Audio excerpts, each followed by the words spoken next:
Hello tout le monde, c'est l'hiver, alors on va se réchauffer avec une bonne soupe. Pour cette soupe, j'ai choisi une courge de mon jardin. Alors, petite histoire, l'année dernière, notre voisin nous a apporté une courge de son potager, donc une très grosse, comme celle-ci. Nous l'avions mangée, mais niveau goût, c'était pas terrible. Nous, on est plutôt potimarron et butternut. Du coup, on l'a mangée, on a mis les graines au compost. Cette année, au printemps, nous avons mis un peu de compost partout au potager. J'ai planté des graines de butternut bio. Le plant a poussé, mais il y a aussi une graine de la courge du voisin qui s'est développée. Nous avions donc les deux plants l'un à côté de l'autre. Magie de la nature, une abeille a pollinisé un plant avec le pollen de l'autre plant, ce qui nous a donné une courge de la taille du voisin, avec à l'intérieur tout ce qu'il faut du butternut. Donc elle est énorme et en plus elle a un goût délicieux. Donc là je découpe une courge qui pèse près de 3,5 kg et à l'intérieur on peut reconnaître les pépins du butternut et l'odeur, vraiment c'est le butternut, il n'y a aucun doute. Alors si jamais vous aimez ce genre de courge, donc le butternut, le goût du butternut, j'ai récupéré toutes les graines que je fais sécher pour les replanter l'année prochaine, bien sûr. Si je peux en avoir encore plus l'année prochaine, c'est parfait. Donc si jamais vous en voulez, je peux vous en envoyer, il suffit de me le demander. Alors, pour préparer cette soupe, comme vous l'avez vu, j'ai coupé cette grosse courge en deux. On va racler les pépins. Donc là, je les ai mis au compost, mais je les ai récupérés juste après. Et on va couper cette courge. Donc là, je retire la tige. Et c'est vraiment la seule partie que je vais jeter. Je ne l'épluche pas, je ne fais rien, puisque la peau est assez fine au niveau de cette courge. Donc je garde vraiment tout. Je coupe des dés assez gros. Je ne m'embête pas à faire des tout petits morceaux.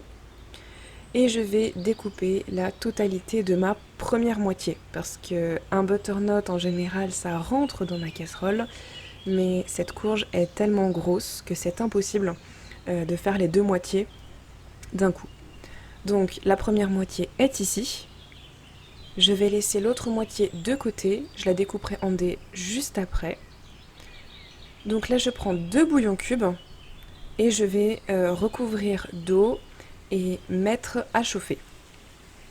Et à partir du moment où ça commence à bouillir, je compte 20 minutes.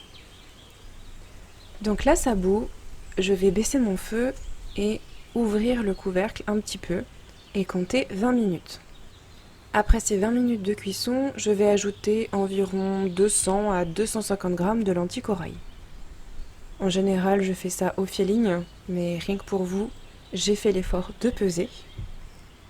Et je verse tout ça dans ma casserole par-dessus cette courge, butternut, voilà.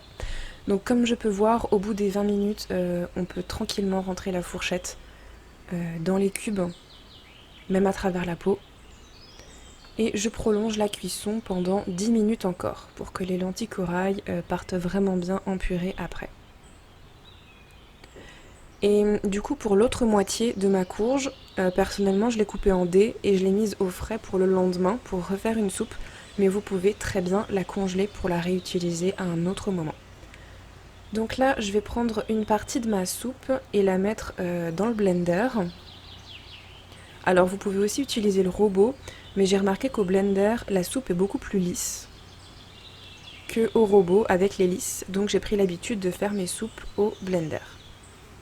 Alors pour la quantité de soupe que j'ai, donc c'est une casserole avec environ 4 litres, il me semble, je vais diviser ma soupe en 3 parties pour pouvoir la mixer.